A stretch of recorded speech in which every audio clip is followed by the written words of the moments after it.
Good afternoon, everybody. Good afternoon, sir. Good afternoon, sir.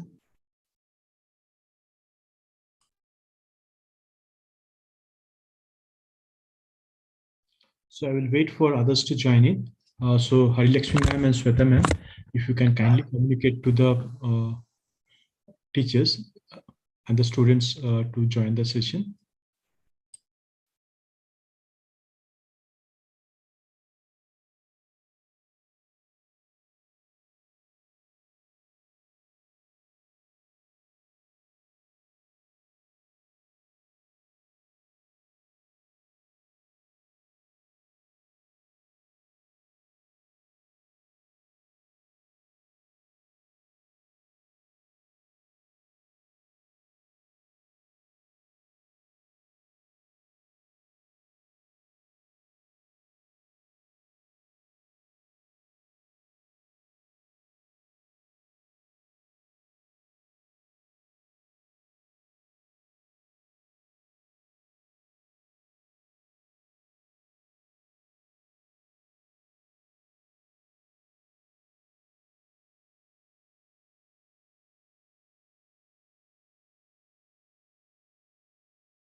Sweta ma'am and Harilakshmi ma'am, please let me know when to start the session. Okay, sir. Once now around 14 members are there. Once a student joins now, another 1 or 2 minutes I will inform you, sir.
Okay, so hi, good afternoon, everybody. Good afternoon, sir. So yesterday, I think some of you could not join because the weather was not good and there were some connectivity issues. So yesterday we have walked in the session, what is GDP and how all of you can contribute, how the GDP is going to be measured. And we have talked about the drones, and we have given you an assignment on the drones. So those who have, that will be done next Sunday, that is 18th of December, morning 10 a.m. We want you to do a presentation on the drones, and you can create a prototype on the drone. So let me show you what is the expectation, and then we'll start a new topic.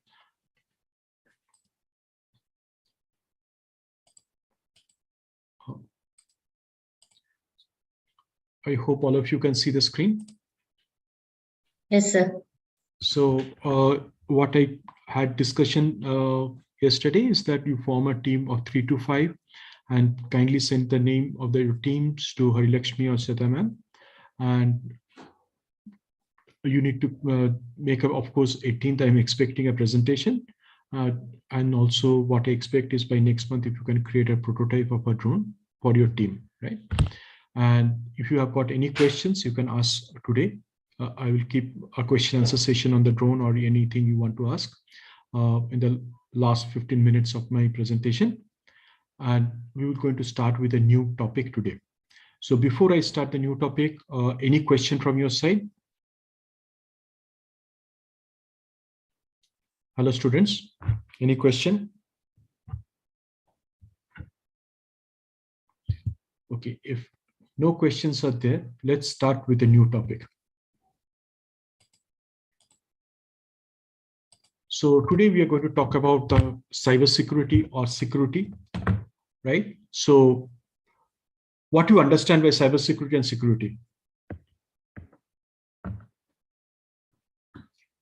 Or what do you understand by data security? Hello.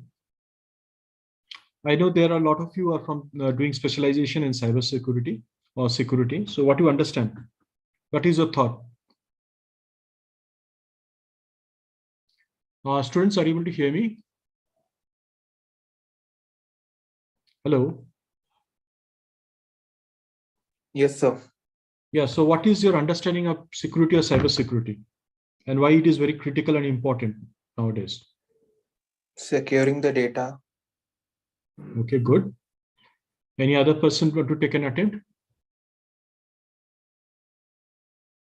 Hello, students. What is your thought process?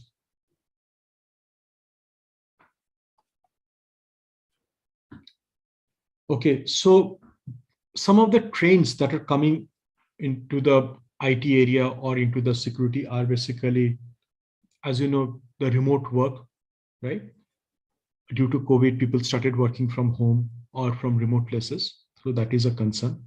And for that, you need to secure your data. So data breaches are there common for companies and allow access to for the company data that is getting accessed by multiple people. Data classification also is alone is not sufficient. Phishing schemes are spiked and becoming more harmful, right? A third of the employees hit by the account takeovers or some phishing mail, something comes, right? And without they knowing whether it is a formal mail or a kind of a phishing mail, they just answer to this or go to the link and click and contains a malicious software, and there is a breach into the cybersecurity. Next is we need to improve our authentication method. Otherwise, as you know, there can be some data breach that can happen. And ransomware affected almost 28% of the business, and there is a huge malicious softwares that are done and which affect the day-to-day business operations. And also, if you know, there are organizations that are more concerned about the data privacy. Now, you have seen in the last time that now there was a privacy breach that happened in case of Facebook. A lot of the data or the pictures one has done, personalized pictures and this thing, those were some of them breached happened.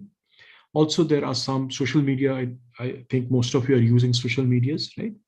And in the social media, in fact, identity theft that also has happened, and using that, a lot of malicious people or this thing, and you get in morphed those pictures or taken that and has asked for ransom or blackmailing people. That has also been done in the recent past we have seen, and also currently is happening.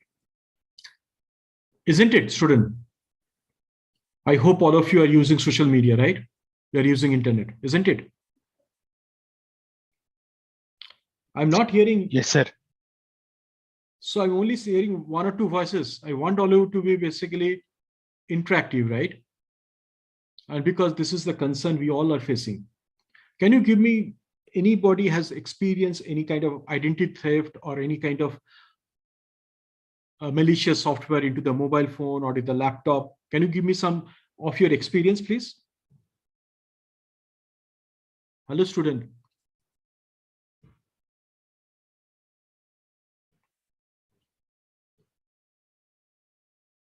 Anybody want to give their experience? Anything you have seen or heard or anything before we start the session today?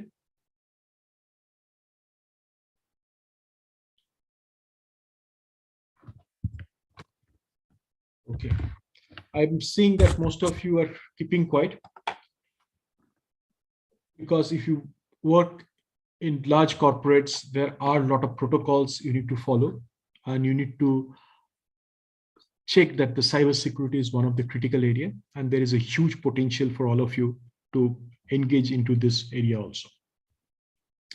Okay, let's then walk through our understanding of the cybersecurity or security aspect. Of course, for the technical part, you can talk to your teachers. I will just try to give you an idea what are the scope trends, mega trends happening, and also what is the area you can look into. And I will try to give some examples. And where I will also want you to interact with me and tell me your thought process and what are the things you're facing in current world. Okay, so with that, we start our journey. So cybersecurity, okay. So what are the 5 pillars and functions of the National Institute of Standard, what we call NIST, right? Cybersecurity framework are. So first one is identity, right? The identity function assists in developing the organization understanding of managing cybersecurity risk to systems, people, assets, data, and capabilities. So in cybersecurity, NIST is a very known framework, and you need to follow that. Next is protect. The protect function supports the ability to limit or contain the impact of potential cybersecurity events and outline safeguards for delivering critical services. Detect. The detect function defines the appropriate activities to identify the occurrence of a cybersecurity event on time. And fourth one is the respond. The respond functions includes the appropriate activities to take action regarding a detected cybersecurity incident to minimize the impact. And recover functionalities identifies the appropriate activities to maintain resilience plans and restore services impaired during the cybersecurity incidents. Now, around the world, you have seen so many cybersecurity challenges has faced. In fact, if you remember last year only, there was people from Maharashtra maybe knowing that there was a breach into the network, electricity grid, and the whole Maharashtra went into darkness. Now, the reason for that, it was a cyber attack by our enemy state. But of course, we do not have the proof at this moment. But it has been told, and because of which, of course, there were some hackers which basically able to penetrate and able to down the network of the grid, right? So you can understand if these things happens, how dangerous it can be.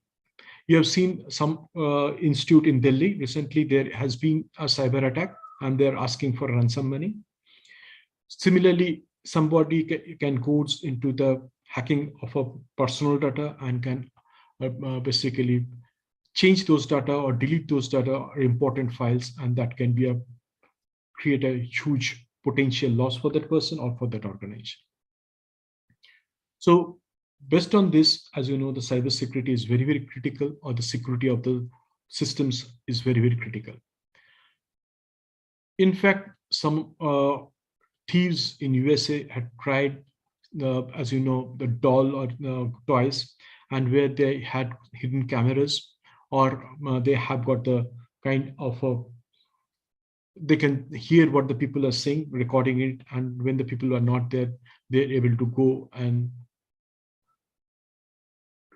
stole the goods from that, or kept in the secret numbers using the cameras. They're able to penetrate and see those and able to get into the locker and stolen money. So as you can see, the product also need to be properly checked. Otherwise, if there is any security problem, then the companies has to pay a huge amount of money. So also we have seen in around the world that whenever the company product has been sold, and if proper kind of a security check has not been done, it has lapsed and the company has to pay a huge amount of fine to the government or to the authorities.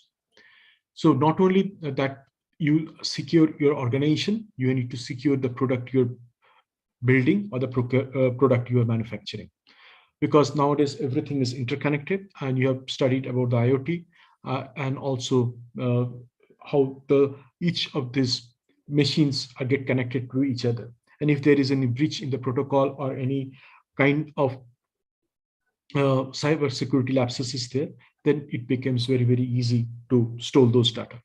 Also, we have seen that the CCTV cameras are there, and if using the CCTV camera, if somebody can breach and hack into the software of that, then actually they can monitor who are leaving the place or what time they're doing, and monitor the whole area or survey that area, so that based on that they can also steal a lot of data.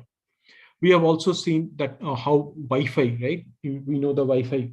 If Wi-Fi is also kind of a which connected to multiple devices, maybe your laptop to be a mobile, right?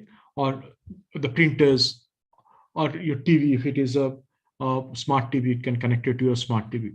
Now, if one can get into the Wi-Fi, automatically it can get connected to all the devices that are attached to that Wi-Fi. And any breach on that, all the data that is basically they can take those data and can use for some wrongful purposes.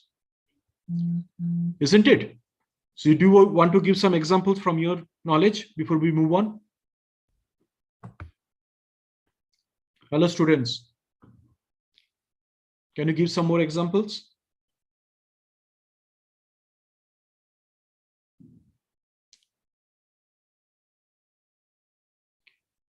I want some of you to volunteer and come and let me know what is any breach you have seen or cybersecurity, because you are studying cybersecurity, right? So what are the things can be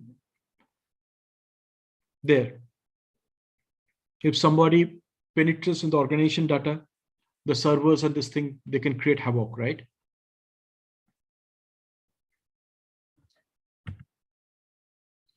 Yes, sir. Okay, let me move on to the next topic. Cybersecurity. So the cybersecurity is the practice of defending computers, servers, mobile devices, electronic systems and networks, and data from malicious attacks, right? That's what I've been giving you some examples. It is also known as information technology security or electronic information security. The term applies in a variety of contexts, from business to mobile computing, and to divide it into few common categories. So these categories are network security, application security, and information security. So network security is the practice for securing the computer network from intruders, whether targeted attacks or opportunistic malware. So in case of network, it needs to be highly secured. As you know, there are also the cloud network is provided. I already told you SaaS, PaaS, right? Or if it is a cloud, it can be a private cloud or can be a public cloud. This is in case of a public cloud. So you need to secure your computing network from the intruders. Next is application security.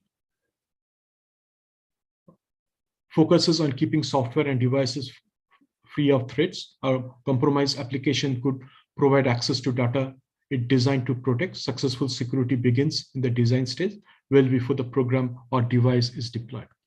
So as you can see, first of all, a company hires cybersecurity consultants initially to protect its application, its network, right?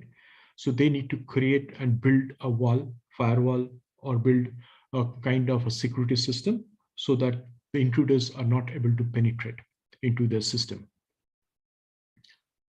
Information security protects the integrity and data privacy of data, both in storage and in transit, isn't it? So if you see nowadays, there is a DLP policy also in the corporate, that is the data loss prevention policy. And generally what they do, for example, they will check whether you are not sending any messages which are secure messages of the company to outside world, or you are not basically the information, somebody is not able to send some mails to you and click on that and all your information goes to that person. You have seen nowadays a lot of scams are happening where they ask that if you want, you have won a lottery or this thing, and do you want to just click on the link we are forwarding and give your PIN and we will transfer the money, right? So actually they want to get into your account and they will steal all the money from your bank account. So you have to be very, very careful. I know you're all smart guys, so you're quite aware of those kind of scams that are going on, and you should not fall prey into those, because when you are receiving a payment, you should not go and give your PIN to any third party. So nowadays, the most important thing is that you need to basically educate yourself, and you should not fall into the scam and prey, so that you lose not your identity, you can lose your data and also your money what you have got in your bank account or in your savings, right? So this is very, very critical. That is why the cybersecurity is very, very important thing, and with that also the knowledge of securing yourself. But until unless you secure yourself, you cannot secure your organization. Any question before I move on to the next slide? Hello, students. Any question from your side? No, sir. Okay. So operational security includes the processes and decisions for handling and protecting data assets. The permission users have been accusing a network and the procedures that determine how and where the data may be stored or shared and fall under this umbrella. So operation security is very, very key also. So you need to basically design the process where and also how you're going to handle the protected data. For example, if it is a banking data, right? So you need to protect your all operational data also. Then also it comes basically the data security, as you know. Now, if you know, working with the Europe countries, there is GDPR. You can go and search in the Google. Now, generally, for example, the payroll of the employees outside Europe, you cannot give it to the other person. If you go to the Airbus, for example, if it's a defense industry, you have got a lot of basically data which is secure data. You need to protect it properly, and you have to manage and maintain those data also. And so where the data can be stored. Now, in case of India, if you see, if you have the company operating out of India, the data cannot be stored outside India. It has to be stored within this country, right? So you have seen each and every government also nowadays formulating the policies, how it can be done. Now, in case of some Chinese kind of product, you know, some of the data directly goes to the servers in China. Just to let you know, the Zoom we are using, the Zoom servers are actually based out of China. It's not in India. So that is some of the concerns in corporate. That's why they do not use Zoom, because the data that actually goes to the server in China. Now coming to that, so one has to protect those informations and this thing, so that the data is not stolen or data is not leaked out, because there are a lot of confidential data. One need to protect that. Next is the disaster recovery and business continuity. This is very, very critical, right? So I will first of all define whatever mentioned here, and then I will walk you through why it is very, very critical. So in fact, this defines how an organization responds to a cybersecurity incidents or any other event that causes the loss of operation of data. Disaster recovery policies dictate how the organization restores its operation and information to return to the same operating capacity as before the event. The business continuity is the plan the organization falls back on while trying to operate without certain resources. Why this is critical? Because, for example, if there is a tsunami or there is an earthquake, right? Or you have seen that there's a huge flood that happened in Chennai. The operations got absolutely the people were not able to work. Now you need to have, if there is some kind of a waters goes into those servers, or due to earthquake or tsunami, whatever happens, if there is a major loss on the servers, what will happen? The whole business will stop. So then it is always that you need to have the continuity of your business. So what the company does, there has to be a disaster recovery system that need to be done. So generally it is said that the disaster recovery system, as it has to be from the main server minimum 100 kilometers away they should set up, or they do it some other countries, and based on that they basically have the disaster recovery system enabled.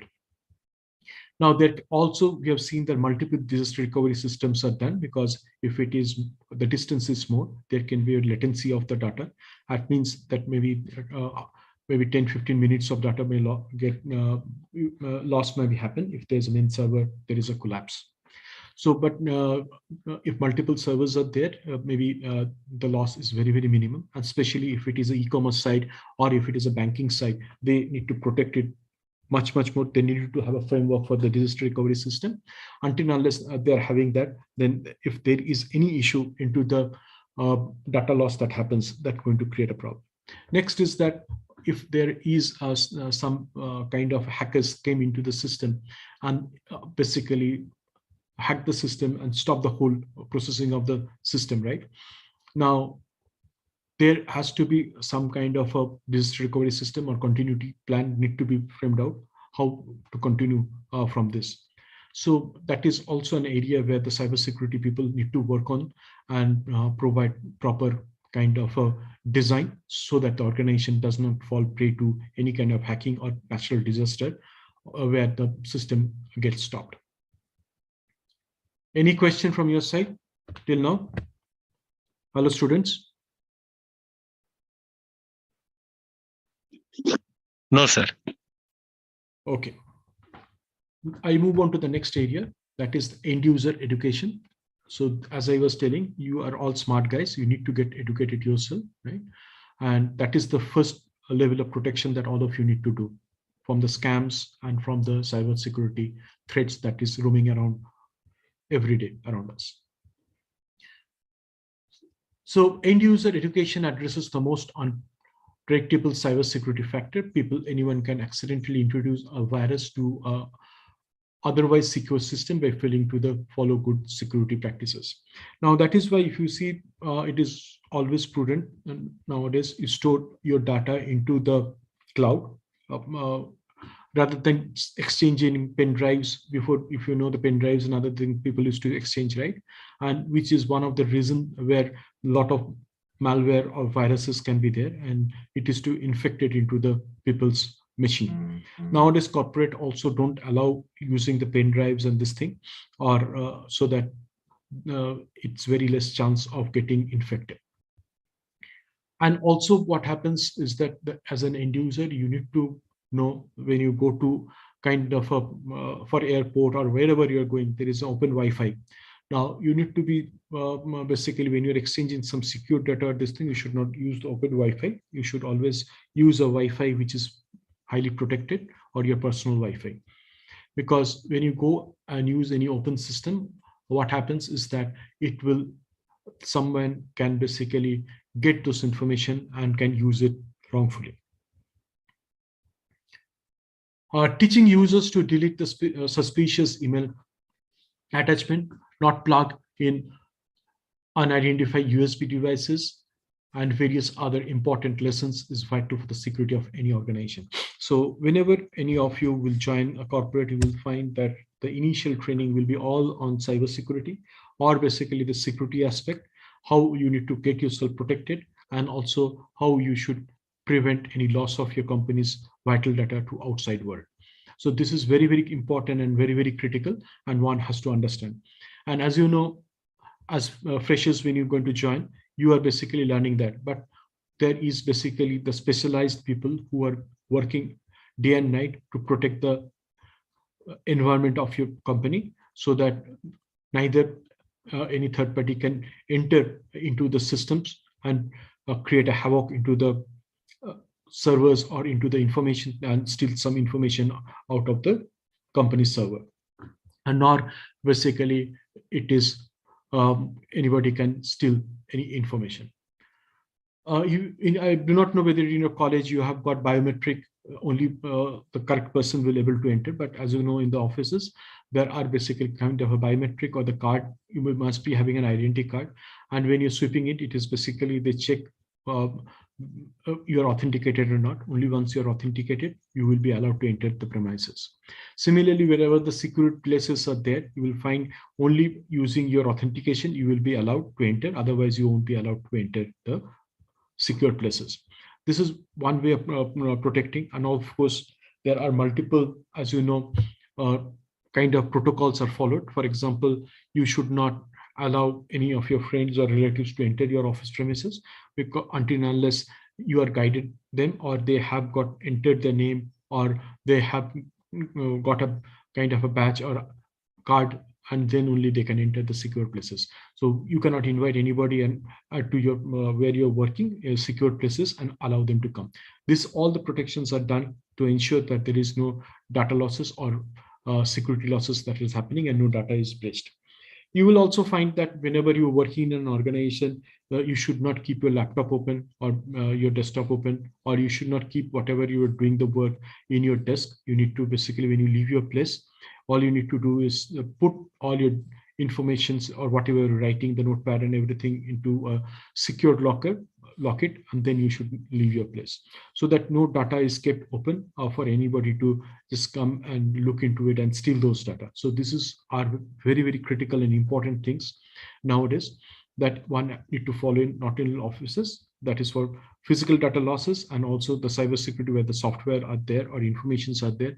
One can enter in your area and space and basically steal your data, right? So that is why this is very, very critical and very, very important.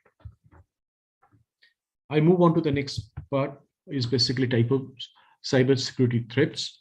Now, there can be many times. It can be cybercrime, includes a single actors or group of targeting system for financial gain or to cause disruption.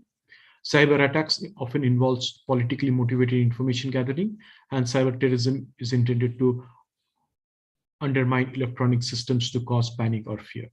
Now you have seen that there is a big noise going around that during the US election, there was basically somebody entered into the database and able to steal some information and use that information for their advantage to win the election. So you can see it's not only basically into the organizations, also it can cause major havoc into the country. Now, if you see during the war of Russia and Ukraine, initially all the Ukraine, there was a major cybersecurity attack happened initially before the Russian attack happened. So most of the government offices and this thing, absolutely, they were not able to work, and it took some amount of time to basically start their work. So any nowadays nation, it is not basically the people, an army going and attacking another country. It is the cyber security or cyber breach that happens and major destruction happens. You have to understand that nowadays everything works on the internet or network, or basically using the data. So if you want to use your drones now, just I've given you a presentation to be done next week on drones. Think on the cyber security aspect also, how are you going to protect your drones, right? Now, you have seen the in case of drones, there are basically anti-drone mechanism has also started, because the drones, for example, in the western part of India, that has been used to when bombing into the Jammu airport, the drugs or arms and other things are getting dispatched from our basically not so friendly neighbor country to India to disrupt the population here in India, right? Now, it is, since those flies very, very at low level, it's become very difficult to trace them. So if you do not have a basically anti-drone technology, right, it will be very difficult to manage the intrusion of the drones. So that is another area, as you can see, where huge demand is coming up, and all government places has to install those kind of anti-drone technology. Now, similarly, if you are building a drone, you need to think, if my other enemy nation, for example, in defense or this thing, should not basically hack into my drone software or system and disrupt it and make it basically not workable, then what are the security measures I need to take basically so that the hacking into my drone is not possible? So you can see the same thing. One is basically used for preventing, how I can prevent anybody to come and enter into my system and to so that no hacking is done, so it operates as per my desire. And other one is that I want to basically penetrate into the system that has been created so that the system does not work, so that I'm safeguarded from those drones. So there are absolutely huge amount of demand for basically the cybersecurity consultants. One, of course, in the later part we will come what is called the ethical hacking.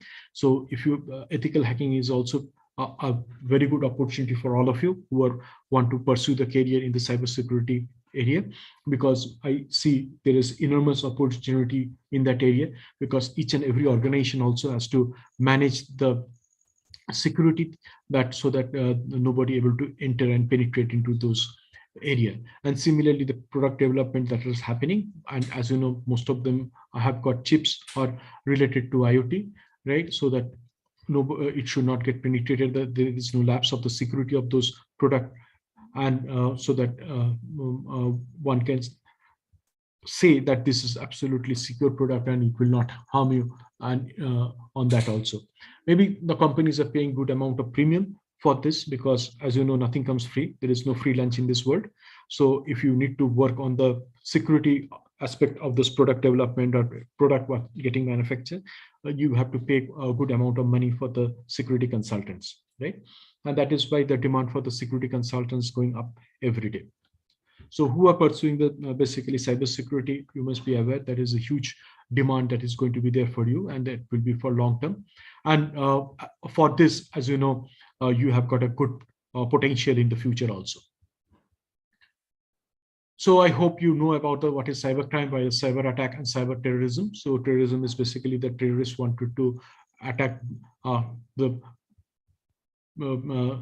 basically the protocols and the network or the applications, so that they can create major disruption into the other country or basically the organization, and for which they will be facing huge amount of loss or maybe not able to work, right? So, or create some panic among the people. So let me know any question, or can I move on to the next slide? Yes, students, any question? No, sir. So can you give me a cyber crime, an example of a cyber crime?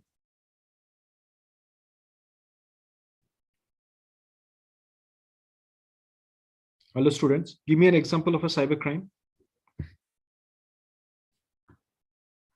I want you to volunteer and come and provide me some examples. What is cybercrime? Give me an example, what you have seen.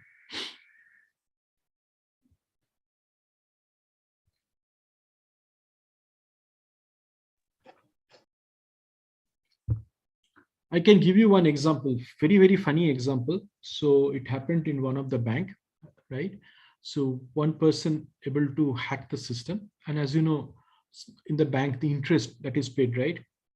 So interest generally is paid in, for example, it is $28.21. Now, what he had created kind of a software where all the cents, right, will be coming to his one designated account. So what happened? It went for quite months and years. Nobody was, because people don't bother to check on the fraction or the cents that are basically is not able to get those money, right? Suddenly there was an audit and they found a huge amount of transactions going into one account, right? And after that, find that amount is going to be a very large amount of savings and all fraction that is coming in. Then they started the investigation. And when they started the investigation, they found that somebody has hacked to the banking system. And what they have done is basically this all the fraction, the bank pays interest, like you get interest every quarter or half yearly or yearly, whenever you have got some deposits, isn't it, students? Hello, students. Yes, sir. Yes, sir. And you can understand if there are some millions of people who has been into the bank, right? And if the fraction of those amount goes to one single account, so ultimately they found a huge amount, some millions of dollars in that account using that. Of course, the person was caught, but you can understand this is kind of a crime that was done, and it is an actual scenario what I'm talking about. I don't want to name the bank. So only a small fraction people, if they ignore it also, it turned out to be a huge loss for the bank and also the people who has deposited the money to the bank, right? So just to give you an example, so you know how important it is to check regularly, right? Whether the whole security system is working or not, or otherwise it's basically a first loss of the bank, right? So a lot of people, after knowing that, withdraw their money from the bank, saying that the bank has not got a proper security system. So you can understand how important it is. Of course, the cyber attacks, I've already told you regarding the cyber attacks, what happens during the Russia-Ukraine war, of course, the down of the Maharashtra grid. So those are basically cyber attacks happen. And cyber terrorism is part of basically the terrorist attacking the system. Any question? No, sir. Okay, let's move on to the next question. So I know all of you know about malware, right? Isn't it? Yes, sir. So what does malware means? It is a malicious software. One of the most common cyber threats, malware is a software that a cyber criminal or hacker has created to disturb or damage a legitimate user computer, right? Often spread via unsolicited email attachment or legitimate looking download. Malware may be used by cyber criminals to make money or in a politically motivated cyber attacks. There are a number of different types of malware, including the virus. We all know about it, right? A self-replicated program that attaches itself to clean the file and spreads throughout the computer system, infecting files with malicious code. And that is why you will find lots and lots of, if you buy a mobile, you need to also buy a basically anti cybersecurity programs, right? So that you're basically virus or trojans does not come and affect you, or malware doesn't come and affect your machine. Otherwise, you will lose all the important files and documents. A trojan is a type of malware that is disguised as legitimate software. Cyber criminals trick user into uploading trojans onto their computer, where this causes damage or collect data. So a lot of private agencies or detective agencies also try to inflict. It's not only the malicious people. Sometimes they also try to have this kind of malware planted into the other people to understand what kind of files they're using, or all the files that are getting exchanged, and to get all the informations, right? So of course, the cyber criminals use this to get the data and use this data for their advantage and make political financial loss to the people whom they have got infected this software. So one need to get protected from this kind of malwares, right, or malicious softwares. Next is spyware, the program that secretly records what users does, so that cyber criminals can make use of this information. For example, spyware could capture credit card details. So you have to be very, very take care of your when you're using credit card or debit card, right? You do e-shopping, right, or e-commerce site. You go and visit and you pay through your debit card and credit card. And when you're using a laptop or mobile, you need to be careful that there is no spyware, which is generally used by phishing mails, we'll come to know, or some kind of maybe some site induces you, right? So you click on that site, and that basically on the back end, it downloads kind of a software through which they can capture all the information and they can use it. So here also I can give you one example. One of my friend went to basically Brazil, right? And he was using kind of went to a local this thing to use it, check his emails or this thing, and he made some purchases in the e-commerce site. Ultimately, the time he coming from his the shop where he has basically, it was, you checked his email and bought some from the e-commerce site to this hotel, maybe roaming, visiting some places maybe 3 or 4 hours. And by that time, he saw already 10 or 12 transactions has happened to his credit card, and a lot of money has been basically debited into his account, right?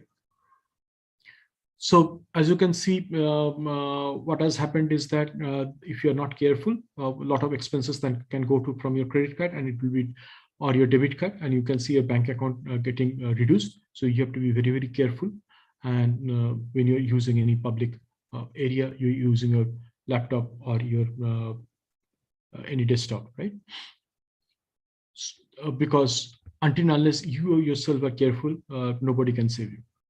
Ransomware, the malware that which looks down on user files and data with the threat of erasing it unless a ransom is paid. So you have seen recently in Delhi, the one of the institute, where they have been told that if you want to get your data back or this thing, you have to pay me a ransom. So a lot of cyber criminals does that. They basically put some kind of software into the machine and then says that if you want to use your data, I have already locked it. To unlock the data, you have to pay in kind of cryptocurrency that is also want to protect. I hope all of you know what is Bitcoins or other coins that are used cryptocurrencies, right? Hello, student. I hope all of you know what is cryptocurrency, isn't it? Yes, sir. So do you know that is basically using the blockchain technology, right? Distributed ledger, and it is basically a coding which is very difficult to break, and the owner of the currency is difficult to find, right? Isn't it? Yes, sir. Yes, sir. Okay, good. Next is the advertising software which can be used to spread malware. So you have seen some kind of this thing that if you click and send 20 messages to your friends, right, you're going to win a iPhone 14. So those messages go around, and using the ultimately you're thinking that you're going to win this. You send it to 20 friends, and again he sends to another 20 friends. Ultimately, there can be some kind of a software or kind of a virus which infected into all the people, and unknowingly you are passing that same infected virus to everybody, and using that they can basically gather a lot of information. Botnets is a network of malware infected computers which cyber criminals use to perform tasks online without the user's permission, right? So this is another way the cyber criminals use and want to take the information out of the users, right? So some of the methods that are being used about the malware. Now, regarding SQL injection, and SQL injection is a structured language query. Injection is a type of cyber attack used to take control of and steal data from the database. Cyber criminals exploit the vulnerabilities in data-driven application to insert the malicious code into the database via malicious SQL statement, right? So this is also another way that the cyber criminals put kind of a malicious software, and they try to get all the information and data. This gives them access to the sensitive information content into the database. Because nowadays, as you know, since organizations, people are working from home, now, for example, there is kind of a proposal or there kind of need to be provided, right? Now, what happens, the other competitors want to know what is the price, what is the solution or the technical solution that has been provided. Now, if they are aware of that, that will really help them. They can reduce the price or check on the other competitors' technical solution. They can tweak that solution and make it much, much better, right? And using that, they can win large contracts. So the cyber criminals does not only restrict into the financial losses, they can steal those data and use it into their own basically usage, and able to win multi-million dollar of business for them. So one has to protect the organization's whole data structure, the organization whole security of their data, and also the network, so that nobody can enter into the system, and all the data are there are protected. Any question? Yes, student.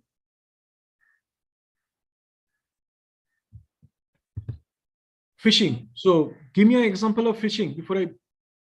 Email spams. Very good. So I hope all of you get, right? I also get in Gmail so much of email spam. Isn't it? Yes, sir. Yes, sir.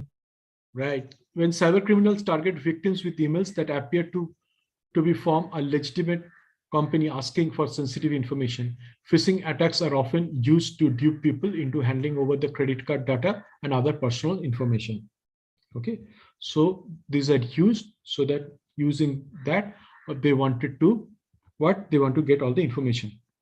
So also the phishing attack, another way they do it, they send so much of phishing attacks that they can block the whole internet for some time. Do you know what is that called? So there are multiple ways. If you get hundreds and hundreds of phishing mails, right? It would, and if those are not bifurcated into your focus mails and phishing mails, right? What will happen? You will, whatever your important mails that you're getting, you will not able to bifurcate that also, and it will take a lot of your time. So it will waste your time and also the company's time. So there are proper mechanism need to be done so that filtering of this, so that these phishing mails do not come into the employees, isn't it?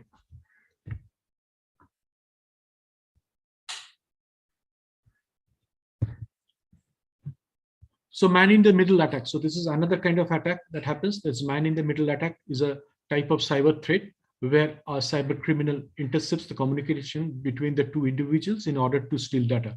For example, an unsecured Wi-Fi network, an attacker could intercept the data being passed from the victim's device and the network. So Wi-Fi is a good example. If some get into that, hack that system. So whenever there is an exchange of data from the mobile laptop or anything, they can get into the data. Now, in case of defense, as you know, generally what happens is that the frontline people to the backend, if they want to communicate and give the directions of this thing, they want to get into whatever the communication is happening, and based on that they can react, right? So that is why generally, like you have seen the government of India or the army or the defense has been floating number of tenders where they want to have a secure protocol, right? Or system where basically the information between the soldiers and to the command can be absolutely secure and nobody able to penetrate. Similarly, in offices also, you will find they want to have a secured network.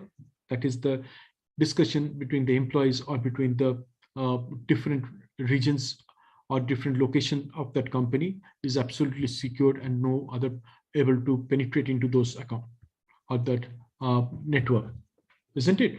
So these are basically very, very critical and important, and one has to know. And how you going to design your cybersecurity also, you need to think through. Any question? So can you give me another example of man in the middle attack? Hello, students. Just think through and give me an example. Anybody want to volunteer?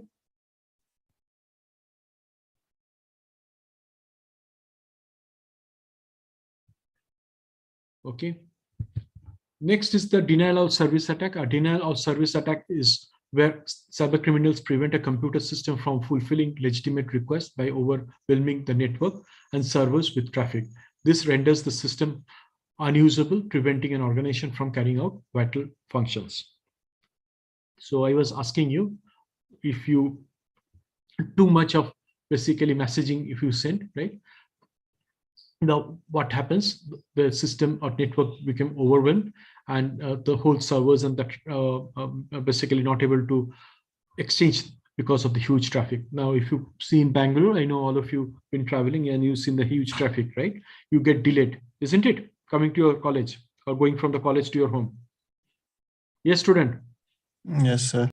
So if too much of data has been passed into the network, what will happen? It prevents the organization from carrying out the vital functions, right? So this is another kind of cyber attack they do. They want to delay it. Okay, so this is another kind of cyber attack that is also done. So you need to, as a cybersecurity consultant or engineer, you need to think how you need to prevent this. Okay, next is eavesdropping. What is eavesdropping? The act of listening to private computers conversation, right? Typically between the host and network. For instance, the programs such as the Carnivore or Narrow Insight have been used by the Federal Bureau of Investigation, FBI. So there is a famous Israeli software that has been used, right? And you have known that previous Pakistani Prime Minister has complained that somebody has put in his mobile phone that software.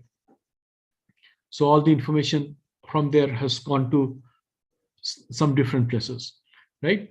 So this is generally used by the detective agencies or the special agencies to track or basically hear what the important persons are doing and understand the decisions, right?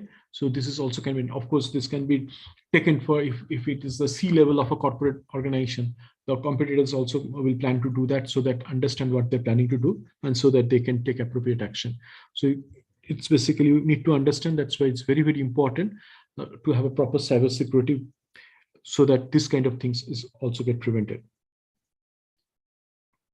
Right? Even machines that operate as a closed system, that is with no contact to the outside world, can have a eavesdrop upon by monitoring the faint electromagnetic transmission generated by the hardware, right? Tempest is the specification by the NASA referring to these attacks.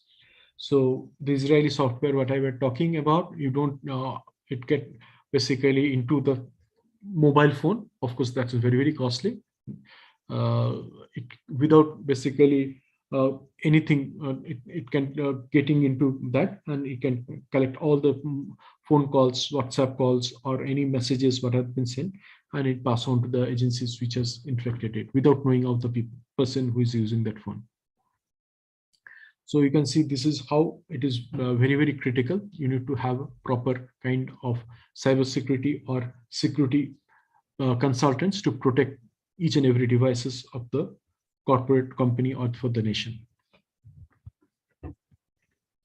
Any question? Yes, student, any question? Social engineering aims to convince user to disclose secrets such as passwords, card numbers, etc., or grant physical access by, for example, misimpersonating a senior executive, bank, or a contractor or customer. That generally involves exploiting people, trust, and relying on their cognitive biases. A common scam involves emails sent to accounting and finance department person or impersonating their CEO or urgently requesting some action. I want some example. I know all of you must have seen that, and you are all smart guys. You have been working in the social media, right? So can you give me an example for this? Hello, student. Please give me an example.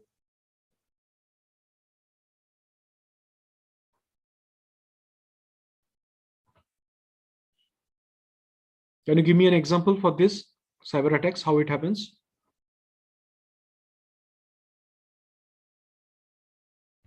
I hope you all of you are seeing the RBI ads in the TV, right? Which clearly says that you should not give your PIN to anybody. For example, if anybody, I give an example also earlier that if anybody says, I'm basically giving you some money, there is a link, you just give me your basically UPI ID or password, and I will, so these are all the ways they want to steal the money from your account, right? Or some information they will try to get it from the social media. So for example, you protected some of your photos or this thing, you do not want to share it with the rest of the world. So it can be an identity theft of yourselves or all the personal information that is stored. It can get used that, and it can use it for some malicious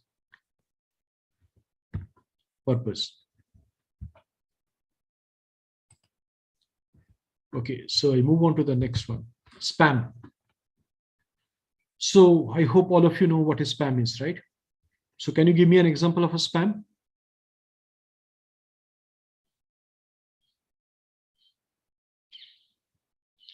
Spam is the electronic equivalent of the junk mail. So you will find there is a smell. If you go to Gmail, Hotmail, or whatever you're using, you will find there is a spam folder is generally created, right? That arrives on the doormat or in your post box. So generally some kind of a rule set is done. And based on the rules, this kind of information is basically created so that those mails directly go into the spam and does not go to your inbox where you're going to check your mails, right? And you can also create this mail as a spam. So based on that, if the mail come from that originator, it will directly go to your spam and it will not come to your inbox, isn't it? However, spam is more than just annoying. It can be dangerous, especially if it is a part of a phishing scam, right? So one has to take care of that. And spam emails are sent out in enormous quantities by spammers and cyber criminals that are looking to do one or more of the following: make money from the small percentage of recipients that actually respond to the message, run phishing scams in order to obtain passwords, credit card numbers, debit card numbers, bank account details, or any other personal information they want to capture, spread malicious code onto recipient's computer, and using that they want to basically get information, the critical or vital information or security information from the persons whom they got infected. So can you give some examples? Anyone of your friend, or you have faced any kind of spam, and you want to give some, you want to volunteer and give your experience? Hello, students. Anyone want to volunteer?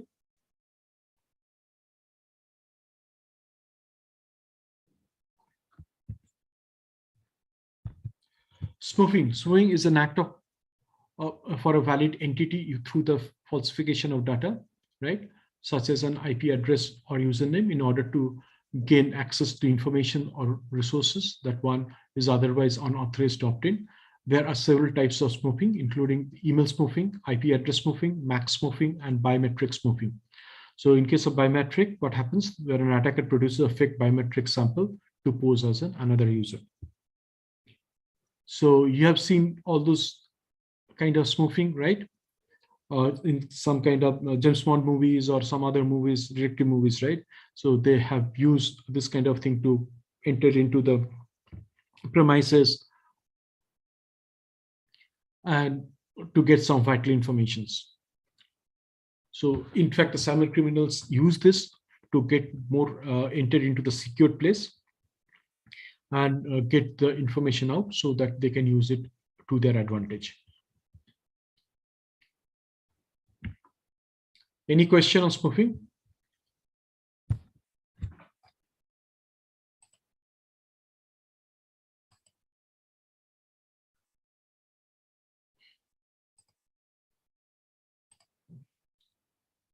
Okay, let me.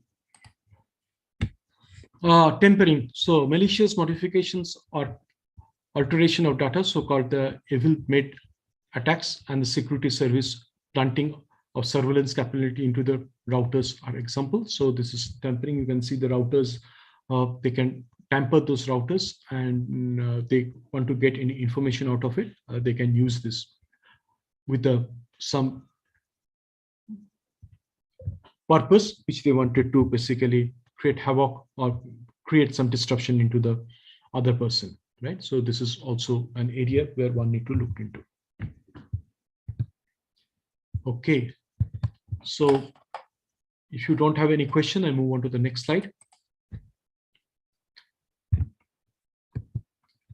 So the most dangerous type of malware creators are the hackers, and the group of hackers that create malicious software programs and in effort to meet their own specific criminal objectives. These cyber criminals create computer viruses and Trojan programs that can steal access codes and bank accounts, advertise products or service on the victim's computer, illegally use the infected computer resources to run and develop and run spam campaigns, distributed network attacks, and blackmailing operations. So I do not know if anybody has faced this or not. What happens, somebody basically go into the Facebook or Instagram or email IDs you're having, and then start sending mails from your email ID or send false basically Instagram messages or Facebook messages and try to interact with your contact person. and you are in a very, very bad situation if those informations or the messages that are sending is not an appropriate message. So do anybody have faced this kind of issue and you need to basically lock the basically your account, or you have to report it to the product owners and ask them to stop it or check it? Has anybody of you faced this problem? Hello, students. I want it to be more interactive. Have you anybody faced this problem that you have to lock your account? Or yes? Yeah, tell me. So be careful. There are some basically hacking group out there which does from using the Facebook or Instagram or email ID. They send some wrong messages which you are not actually sent, and with that they try to get more information. Because, for example, you have got a very good friend. Now he trusts you, and from your email ID or from your Facebook a message goes. Now he or she just react to that and provide some information. And since already this is an infected email ID or infected social site, right? They'll capture all the information, and it can be an identity theft, not for you, for the other person also. And they can use it to their advantage, right? So this is also another area of concern. So you need to be very, very careful. So how to the protection or countermeasures that you can do? You can do by security by design, secure architecture, user access controls, cryptography, right? Intrusion detection system, firewalls, antiviruses, secure hardware, secure operating system, secure coding, and user security training, log management software. So this is just a few of them. You can do multiple things. So as you can see, there are basically huge potential for all of you, and where the subject you are learning, this has got a huge potential for all of you. And this is just a sample list of activities that you can do. So as you know, you can do a lot of things, and that basically opens a floodgate of opportunities for all of you. So any other thing you want to ask or anyone you want to know on this? Any questions?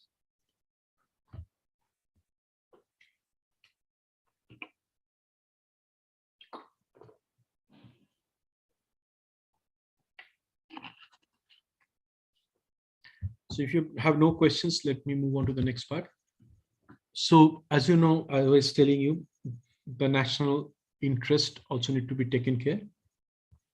In case of India, we have got our cyber cells, and there are basically intelligent people who are working in that, so that to protect basically the high risk areas or the important and secure areas from the cyber crimes, to penetrate that. For example, think of that if it is a nuclear power plant is there, if the enemy country or your not so friendly country or some group of hackers who want to basically enter into the nuclear power station information, they can basically control the whole nuclear power plant, and it can basically disrupt it. Or as you know, if it goes into the, for example, into the defense where they're keeping the missiles, or if we go into the missile and hack that missile system, right, then it will be a big problem. So similarly, if you have the government, it has got a lot of data, like for example Aadhaar card, it has got so much of data, it's got biometric data, every person's information data it is got. Or the government having so many important vital decisions they're going to take, right? If somebody able to get into those, then it will going to create a huge problem for that country. So they need to protect it from the cyber attacks. For example, I was giving an example, the power grids, right? Now the power grids, if they hack into that system, the whole, there will be power failure within that region or the whole country. Now if that happens, what will happen? The face of the government will also be absolutely come down, and basically the government has to tell the reason for such a failure. And into the, when the election happens, it will be a real political agenda, and they may lose the whole election also for this. So that is why it is very important to secure the national interest. And that is why some of the countries has already created their own cell so that they can basically secure all the high secured areas and also the high value basically areas or companies or this thing, so that those things also can be secured, right? So this is just to give you an example. Any questions?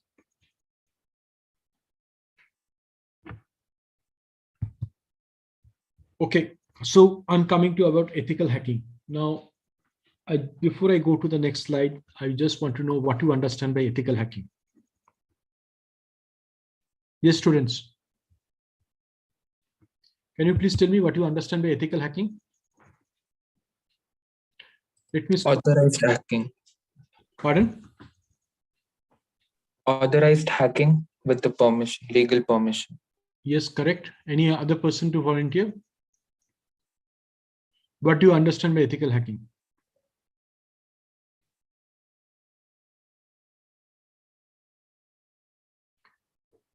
Anybody want to volunteer? What do you understand by ethical hacking?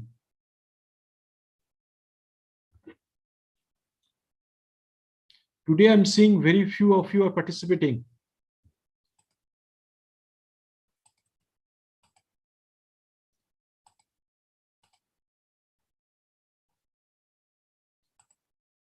Okay, let me go to the next slide.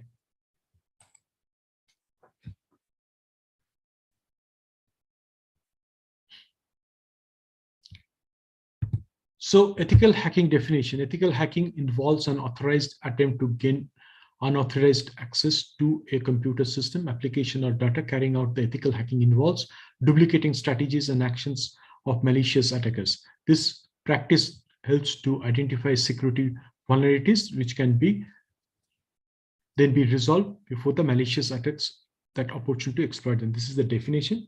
Just to layman language, it's basically these are hackers which are absolutely authorized by the corporate or legal hackers. So they basically do a checking of the systems so that before a malicious hackers or the hackers who can basically create panic or create disruption into the corporate system or to the product so that there is a financial loss or there is a any kind of disruption or loss are there. So to prevent that, the ethical hacking group, what it does, it basically tries to check whether there is any loopholes. And if there are any loopholes, they documented the whole thing. And then they will ask it, pass on to the cybersecurity consultants who will be going to tighten that. Right. So now you see there are two types of consultants that are coming up that where you can see your opportunity. One is as a cybersecurity, that consultant who going to basically create kind of a framework that from the outside world, nobody able to penetrate. And there are ethical hackers, and the ethical hackers salary or remuneration is quite high, both of course. And if you want to pursue your career in ethical hacking, there is a huge opportunity for you also, because nowadays every corporate or any product development happens, they want to check using the ethical hackers that there is no loopholes into the product or into the company's whole security system.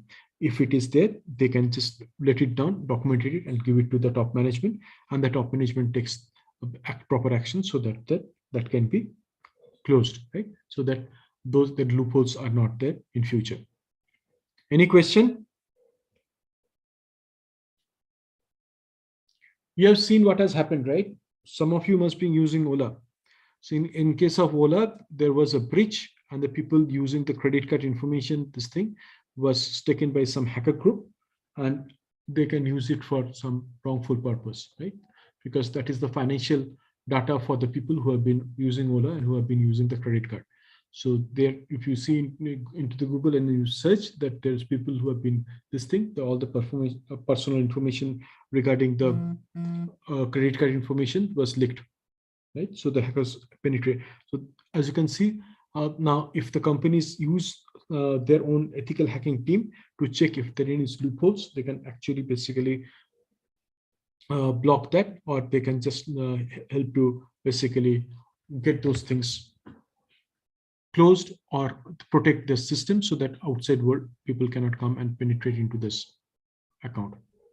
Okay, so this is some kind of an examples which I'm giving it to you. So can you give me some more example where I've seen some kind of a loopholes has happened and where ethical hackers can help the organization? Can you give some examples?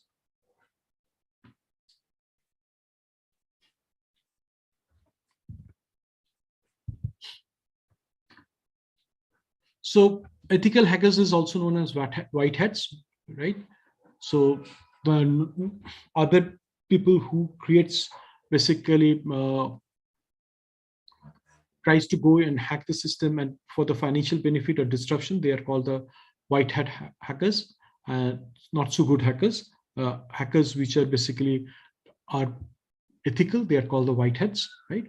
And they're the security expert that performs this security assessments. The proactive work they do helps to improve the organization security postures and security network or the whole company's security that has been there. Otherwise, if any malicious team or hackers comes and penetrate, they will be in a big problem. They can disrupt the whole business also. So, and generally they do with the prior permission of the organization or the owner, and generally they don't tell basically the cyber security consultants. So this is generally driven by the top management or by the CIT or the CTO, who basically try to get these hackers to check whether the whole security system of the organization is okay or not, right? So that this basically helps them to ensure that there is no malicious hacking can be done and to protect it from the hackers, that is black hat hackers. So as I told you, there are basically three types of hackers. The white hat hackers, basically in the previous slide, you see the examples. They are basically the hackers which are used by the corporate, or they are called the ethical hackers, right? And the black hat hackers are the non-ethical hackers and perform hacking to harm or fulfill the selfishness motive for earning monetary benefits, right? And there is another kind of hackers, if you know, that is the gray hat hackers, which is a mix of white or black hat hackers. And these hackers just do it for fun. For example, some hackers go into the NSA sites or the USA atomic research sites or the and they just wanted to make some fun, or they go to the corporate and put a joker's photo and smiling, something like that, just for the fun, to tell them that your security system is not up to mark and we're able to penetrate. So they find some kind of an achievement breaking into some kind of cybersecurity of corporates or well-known organizations. Any questions? Hello, students.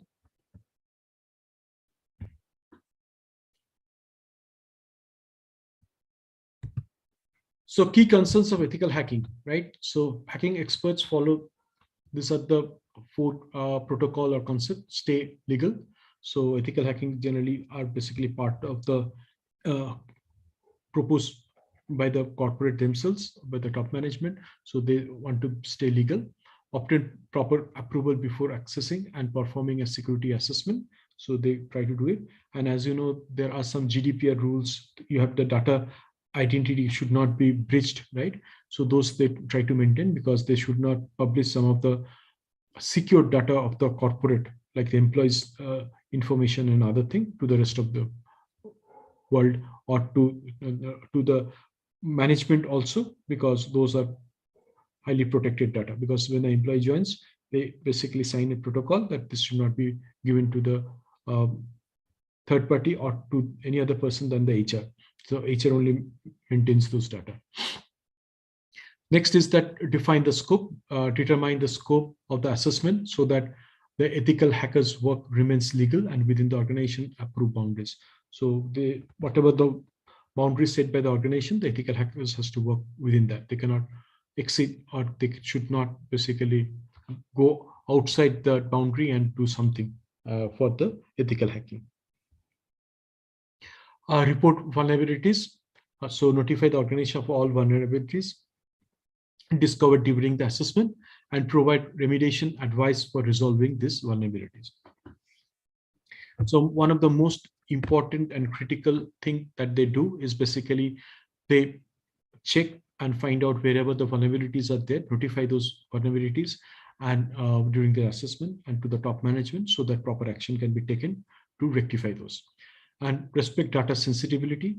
Depending on the data sensitivity, the ethical hackers may have to agree to the non-disclosure agreement in addition to the other terms and conditions required by the assessed organization, right? So these are the one of the most important critical things they need to manage, right? So they need to respect all those information and they should not disclose it outside their work or to the if it is only particular to the HR department, those data need to be there. They can even not even share it to the when they're management reporting to the reporting also, right? Until unless they get a permission from the HR to disclose those data. As you know, in the foreign countries, there are a lot of informations that one need to basically keep those information secured. Generally, if you case of Germany, you cannot disclose the salary of the employees outside the basically the HR or into the outside the country also. Then another important things happens. I don't know how many of you know that is data masking also happens. For example, maybe some of you will be working in corporate and based on that, if it is data that has been used, for example, the customer name or for example some of the transaction or basically when they create kind of a data that is basically to ensure the product pricing, right? All those information are masked so that those information does not come outside the corporate when IT people are doing basically any kind of testing or this thing that will be used by data masking. So those data are masked and actual data is not sent outside. Similarly, if you see the credit card, if you're buying some credit card with the credit card, some goods or services, when the financial transaction comes, there are data masking this thing. So the credit card CVV number are masked out. So those informations are not captured into the corporate server. So this is some of the examples you need to understand.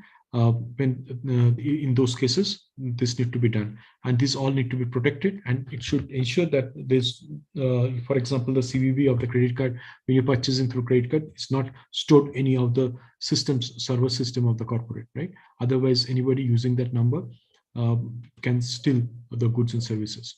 Now, if you see some of the credit card also, that sometimes the initial 16 digit, that first 12 digit maybe data masked or can be or whatever this the protocol or policies in that corporate, they can use it so that based on that the information will flow in. Any question till now? Hello students. No, sir. So what I'm giving you an examples or practical experience that are basically adopted around the world, so that you are aware of this, because when you start working in a corporate, you will find some of the projects you're working, and there are some protocols or some restrictions where the actual data you cannot use that actual data, right? So what happens, you need to work with the masked data. So whatever the data is coming, it is actually masked and you don't have the actual information of those data for the testing purpose or for when you're in the production system, maybe the access is also sometimes not given, or if access is also given, then how the data you will be working on will be a masked data so that you're not working on the actual data.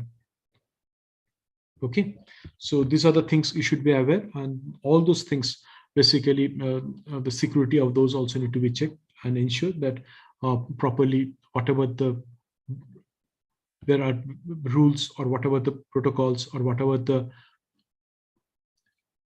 organization boundaries that has been set up, that need to be also you need to maintain. Next is ethical versus malicious hackers. Ethical hackers, as you know, we have discussed a lot. They use their knowledge to secure and improve the technology of the organization.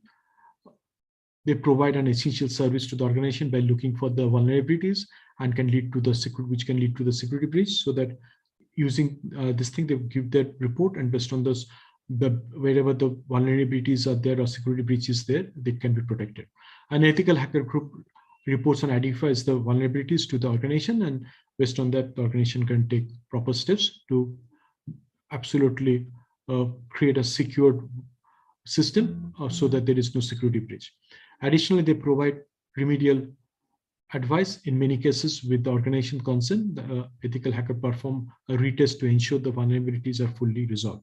And once they provide the report, then basically the cybersecurity team works on that, get it fixed. And after that, also the ethical hackers come and check whether those are properly done or not. And if there is still any lapses are there, then they identify it and tell to the management, and who in turn will ensure the cybersecurity team work on that and get those things fixed, right? So this is how it is done. Any question?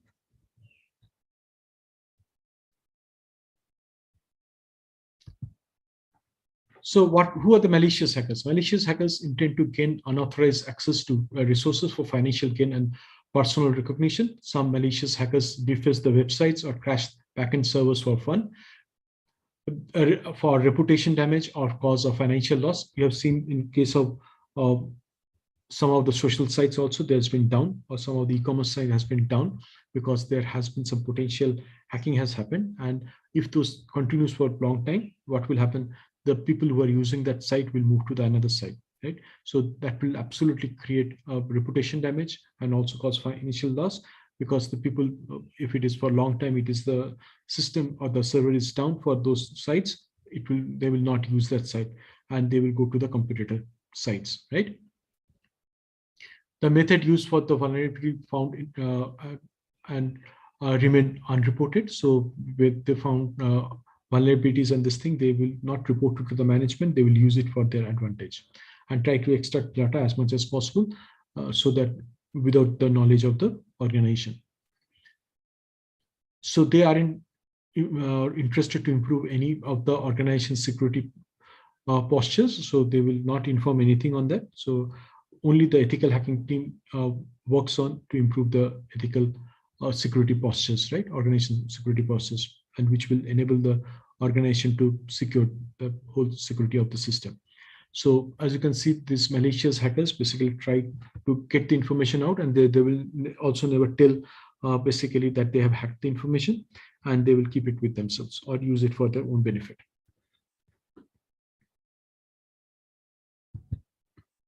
Now, skill of ethical hackers. So as you can see, the ethical hackers should have a wide range of computer skills. So this is important who want to pursue the career into the ethical hacking, because this is a very, very lucrative market. And what I see, there is going to be huge demand in the coming days.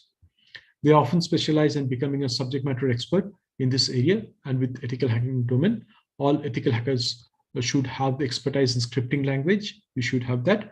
Proficiency in operating system, a thorough knowledge on networking, a solid foundation in the principle of information security. Right? So you can do some courses on security also.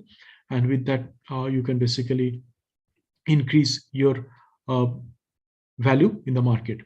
Some of the most well-known and accurate certifications include, for example, EC Council, the certification, ethical hacking certification, then offensive security certified professional OCCP certification, and you can go for CompTIA security, Cisco CCNA security, CISA is also there, so you can go for that also.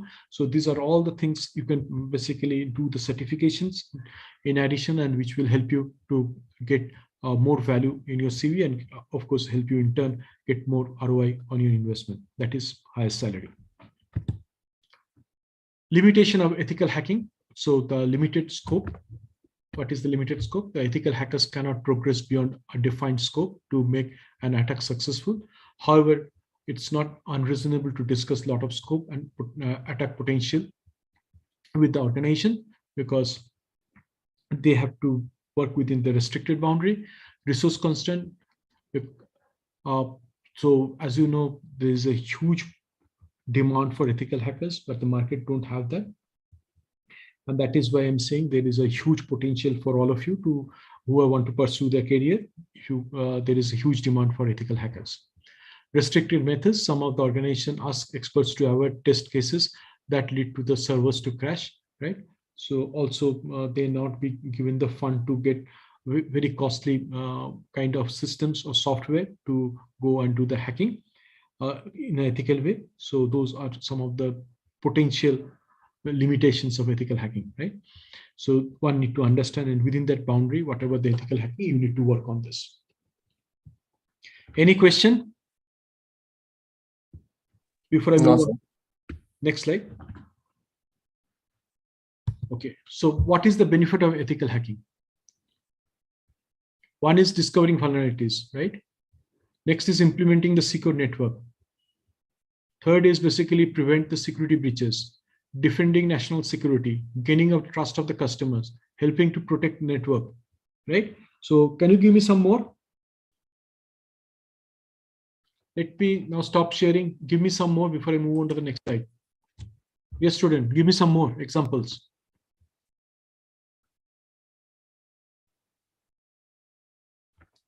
Hello, student, give me some more examples.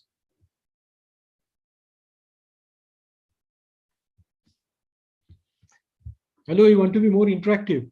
Come out and volunteer and give me some examples.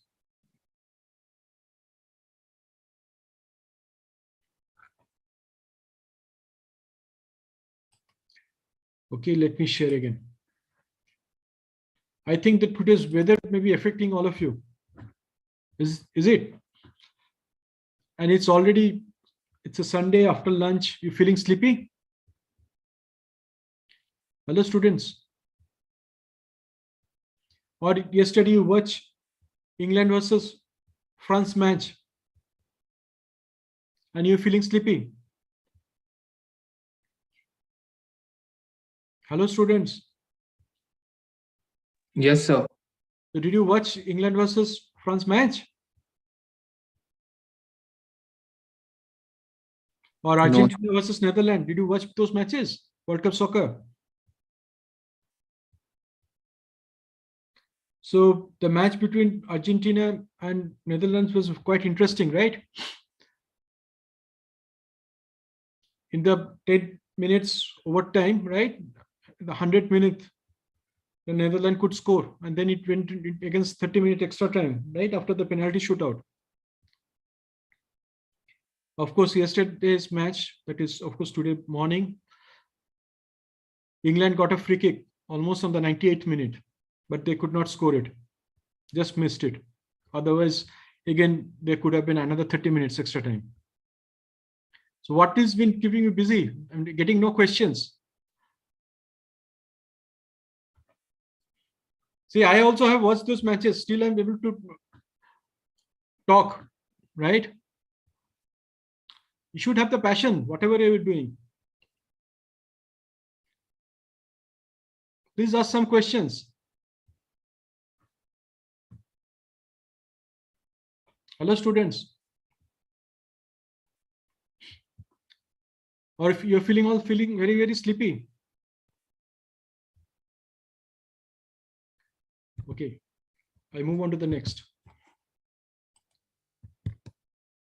So types of ethical hacking, right? One can be web application hacking, system hacking, hacking wireless network, web server hacking, and social engineering, right? So we will just go through this. What are the ethical hacking? Because I can see a lot of opportunities that is coming up in case of ethical hacking.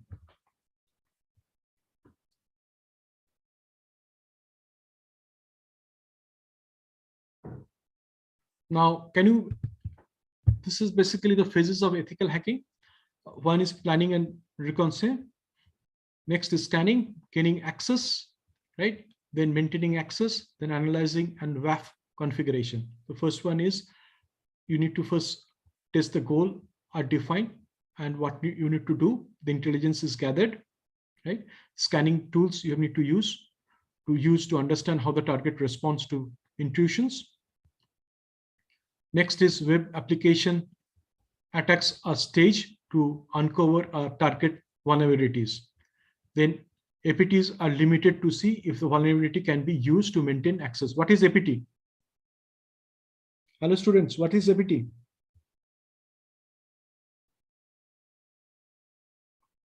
Hello, students. What is APT?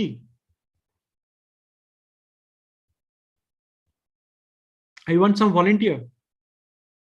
Okay, I'm giving you the example. Advanced persistent threat. So this is kind of an advanced persistent threat. Is a stealthy threat actor. Typically, it's what it has been used to check that in the recent times, if you see, it refers to non-state sponsored groups conducting large-scale targeted intrusion into the specific goals, right? So to prevent that, this is done.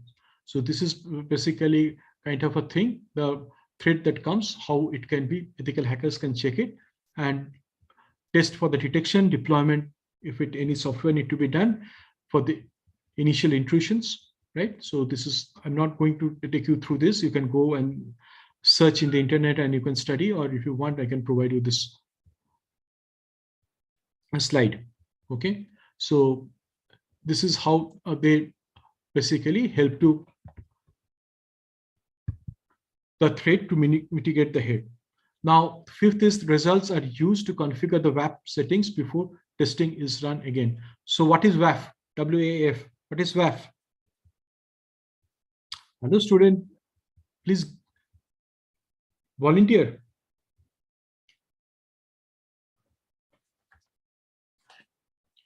Okay, so WAF is basically web application firewall.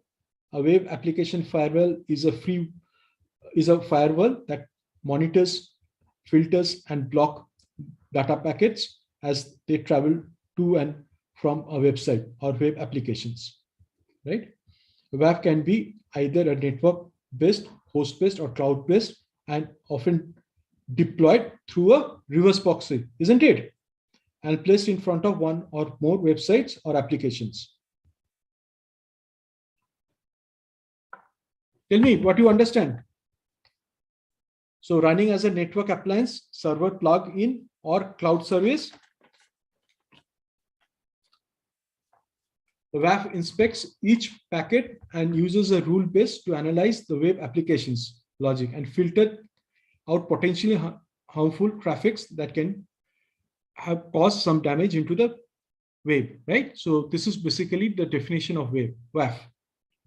So WAF especially useful to the companies that provide products or services over the internet, such as e-commerce, shopping, online banking, and other interactions between the customers or business partners. So here that is used.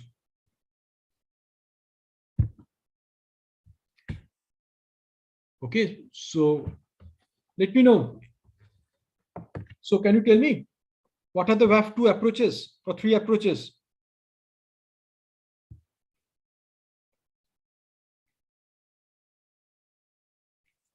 So maybe you can go and check. One is whitelisting, right? The deny all requests by default and allow only the requests that are known to be trusted. And in case of blacklisting approach defaults to letting packets through and uses present signatures to block the malicious web traffic and protect the vulnerabilities or website or web applications. So that is basically the two different. And of course, there is a hybrid security, and hybrid security model uses the elements of both blacklisting and whitelisting. Okay. Next slide I'm going. So this is already covered. And phases of ethical hacking. You can either you can do using reconnaissance, or you can use basically the first ethical hacking and methodology steps is you want to check and survey, and then basically check what are the footprint or information gathering phase. You have to, and then the goal is to prepare what are the information you have collected, if there are any loopholes you found, as much of information for that before launching that. Basically, any kind of attack has been done or not, right? So the information is collected. So after that, you basically, after gathering the information, you try to tell to the management, these are the informations or need to be rectified, right? So one is, as I told you, you have to do a reconnaissance, and after that it helps to identify which attack can be launched and how likely the reconnaissance system fell vulnerable to this attack. Next is footprinting and collects the data from the areas such as, now tell me what is TCP? Hello student, you are studying, right? Security, cyber security, what is TCP?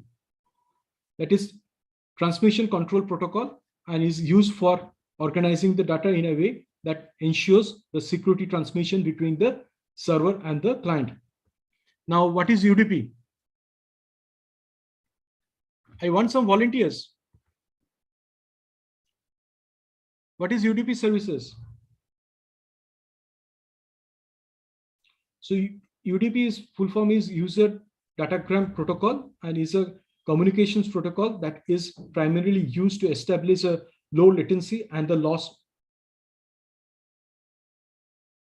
coming from the communication or connections between the applications on the internet, right?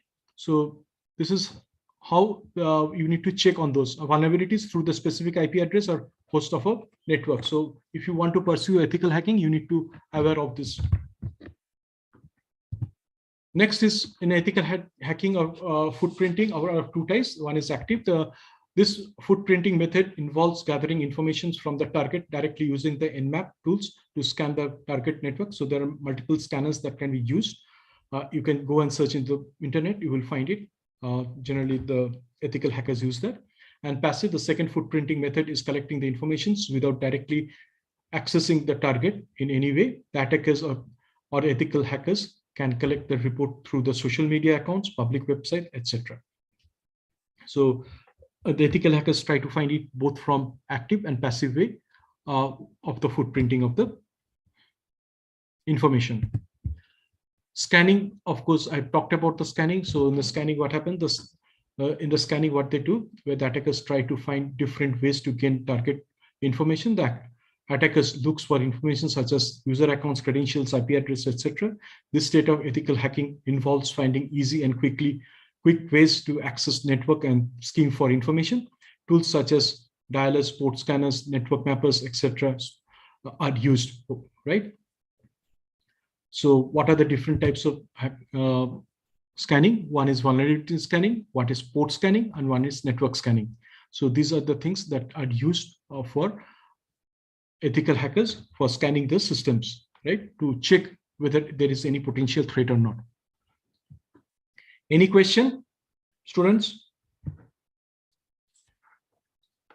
Hello, students, any question? No, sir. So next is getting access. The next step of hacking is where the attackers uses all means to get unauthorized access to the target system, applications, or network. An attacker can use various tools and methods to gain access and enter a system. This hacking phase attempts to get it into the system and exploit the system by downloading the malicious software or the applications, right? So they want to check whether any software is using the stealing any sensitive data or getting unauthorized access, right? If you find that they're getting some unauthorized access, they will, and they will also check basically the download all the list of the users they're going to have. Then also they use multiple protocols to check whether those has been used rightly or not. Some of the common tools used to gain access, and the social engineering is widely used to check any there is any exploitation is happening or any attack is happening to the corporate system or with the target system they're looking into. The ethical hackers and the penetration testers. So this is very, very important. So there is a huge scope for the people who want to follow this. So penetration testers are specialized kind of hackers who try to penetrate and check whether there is loopholes into the systems or not, and can secure potential entry points, secure all systems and applications where the password is protected. That's why you will see mail comes that you need to change your password after every 30 days or 90 days as per the corporate protocol. Or if you are using the bank sites, right? Banks also ask you to change your password. And secure the network infrastructure using a firewall. They can send fake social engineering emails to the employees and identify which employees is likely to fall victim to the cyber attacks. So this kind of phishing mails, these ethical hackers also send to check whether the employee has learned or are educated to check what is the difference between actual mail and a phishing mail, and they should not react to that. Now, what happens is that people may not, you're going and working in a corporate, right? You have done all your training on cybersecurity and everything, right? Still, what happens, a mail comes and click on that, and then you will get immediately mail from the cybersecurity team of yours that you are using the phishing mails. So that means you have not learned the whatever the corporate teachings, right? Again, you have to go for that session of the training again, and you have to clear that test. right? So, and within a specific timeline, you have to do that. So this is basically the practical experience where the ethical hacker group is used by the corporate to ensure that the employees are well learned and well educated on the cyber security policy. Oops, I think some problem happened.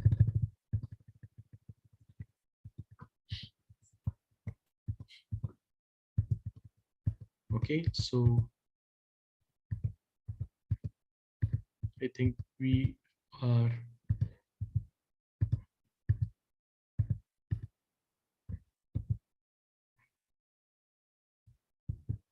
I think we were here.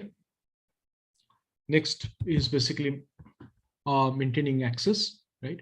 So once the attacker manages to access the target system, they try their best to maintain the access. In this stage, the hackers continuously exploits the system, launches DDoS attacks, uses the hijacked systems as a launching pad, or steals the entire database, right? So one need to check on those things.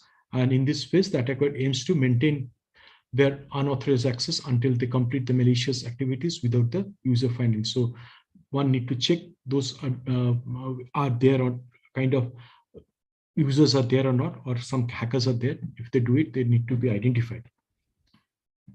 Ethical hackers or penetration tester can utilize this phase by scanning the entire organization infrastructure to get hold of the malicious activities and find out the root cause to avoid the system from being exploited.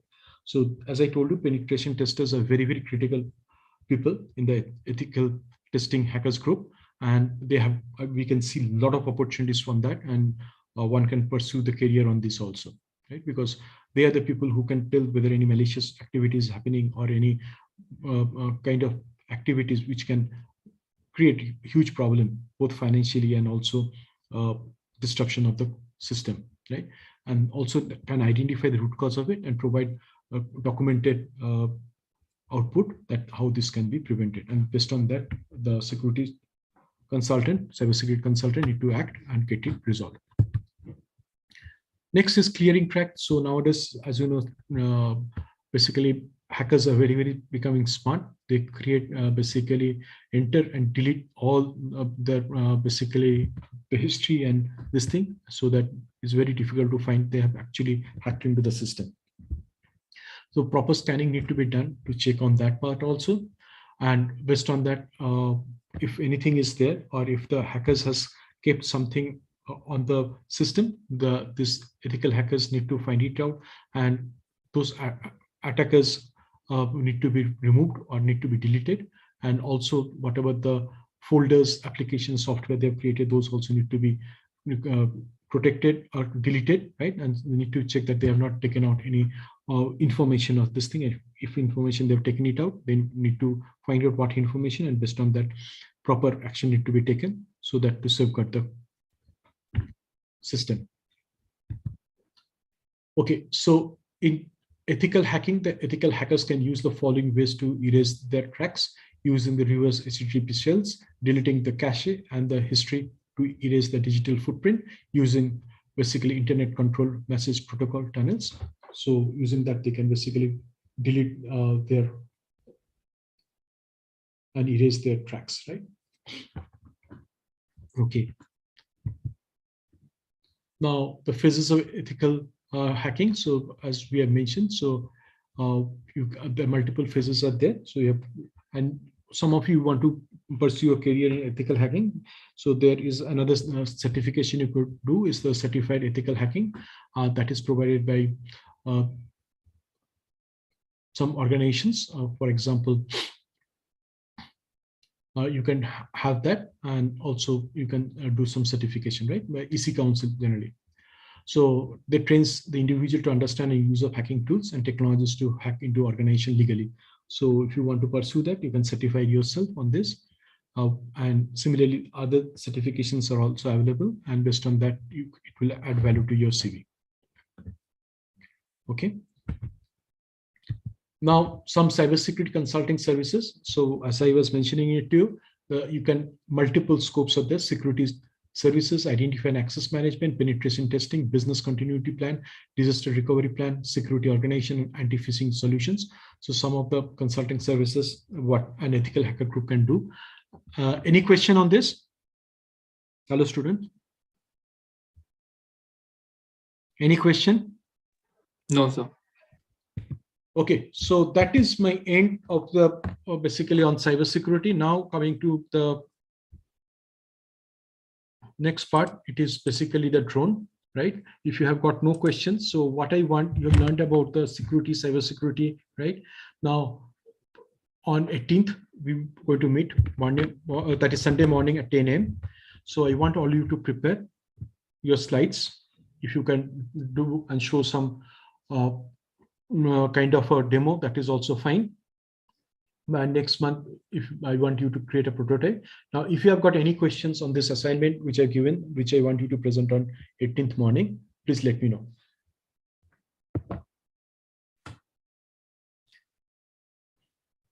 So some of you can create based on security anti-drone systems also. So how you want to create, if you want to create, you can have that also. And in your drone system, how you should not, others should not breach your security. You need to think through also that. You just think through and create kind of a security mechanism so that it can be easily be hacked, right? So let me know. Any questions? Hello, students. Now this is an interactive session. You can ask as many questions as you want. Sir, I have a doubt, sir, regarding the assignment. Yes, tell me. So recently, Meghalaya became the first, like in Asia, to deliver the medicines via drones. So can we use that in that example also, like in the PPT? Can we add that example? Yes, you can do that. Like by only Meghalaya, like it came into force, like whereas in other states they're just doing the trials. So can we add Yes. that? Yes, absolutely. It's a wonderful idea because as I mentioned in remote places, right, it's very difficult to send medicines, right? And using the drones, it can easily be dropped into those, the medicines can be dropped. Think of a situation where flood happening, right? It's very difficult to send food and other critical important things. Now using drone easily, the food or the medicine that can be also dropped to the people who are there. So not only the hilly region or basically region where it's difficult to have the roadways, right? It can be done into some natural disaster happening. Those areas also it can be done. Okay, sir. Thank you. Thank you. So any other person, any questions? Any clarity you need?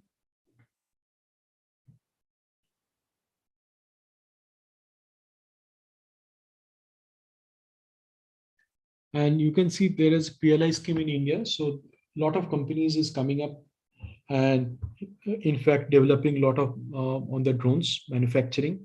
And also if you know about the HL plan or this thing, cat warriors that you're planning, for example, it will be those kind of drones that will be flying in front of the actual fighter so that the fighter gets protected. And those drones also can basically fire missiles from themselves.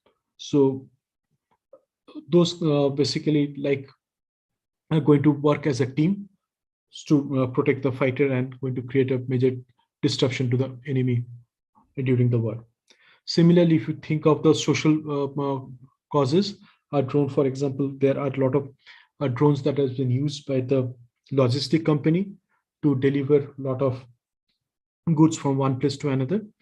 And currently, I think in India, up to there has been a corridor for the transfer of goods has been also being proposed where the drones can use to carry those goods from one place to another.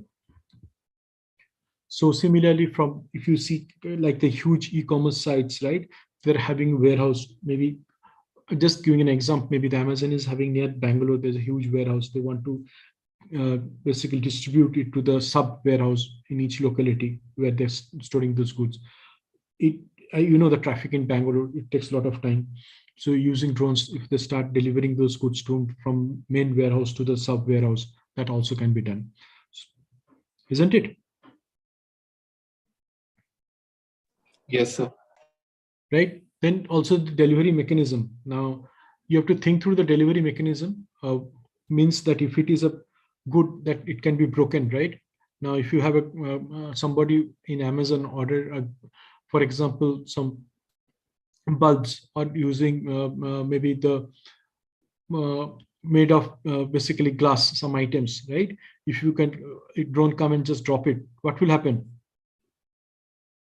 It will broke, right? Isn't it? Yes, sir.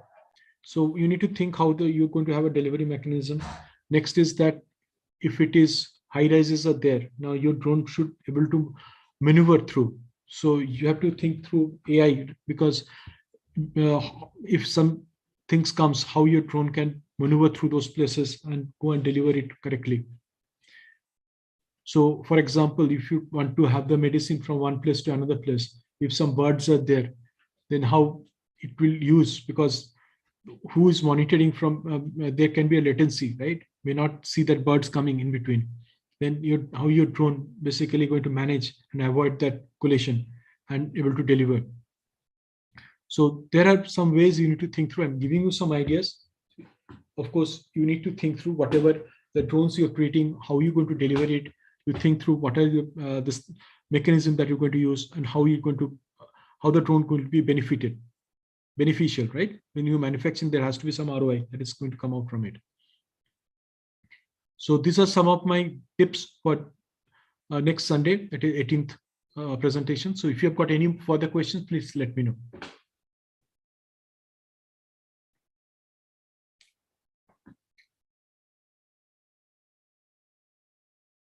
Do you have got any questions? No, sir. Okay, so if you do not have any questions, so then thank you, everybody. So have a nice Sunday and see you next Sunday. Thank you. Thank you. Thank you, sir. Bye. Thank you, sir.